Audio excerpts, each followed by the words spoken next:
আচ্ছা, একটু এদিকে চলে আসো। এদিকে আমাদের ভাইয়েরা বন্ধুরা তাদের যারা আছেন একটু হাই করে দিন সবাই।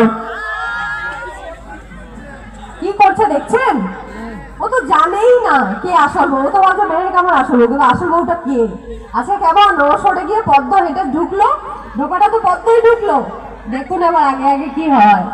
দিদি বুঝতেই পারছো এক কথা, সামনের অডিয়েন্সে প্রত্যেকে মিলে আছে। আমি তোমাদের একটু রিকোয়েস্ট করবো, যদি একটু আমাদের র্যাম্পের মধ্যে আসা যায়, একটু হাতে তালিয়ে ফাটিয়ে সবাই মিলে। আজ কিন্তু আমাদের স্বপ্ন সুন্দরী একদম নয়ন পর্দার সামনে, তাই না? একদম চোখের সামনে রয়েছে। তো যাদের ব্যবস্থাপনায় দিদি আজকের এই অনুষ্ঠান নিউ স্টার ক্লাব, আমার মনে হয় সবার আগে তাদের জন্য একটা হাততালি পাওয়া উচিত। কিন্তু সবার মাথায় এটা আছে, আমার মাথায় নেই। আমার ঠান্ডা লাগলে কি হবে? হ্যাঁ, কিচ্ছু হবে না। কেন? মানে আপনারা একটা একটা আশীর্বাদ করবেন আমাকে, আমার কিচ্ছু হবে না, তাই তো? নিজেদের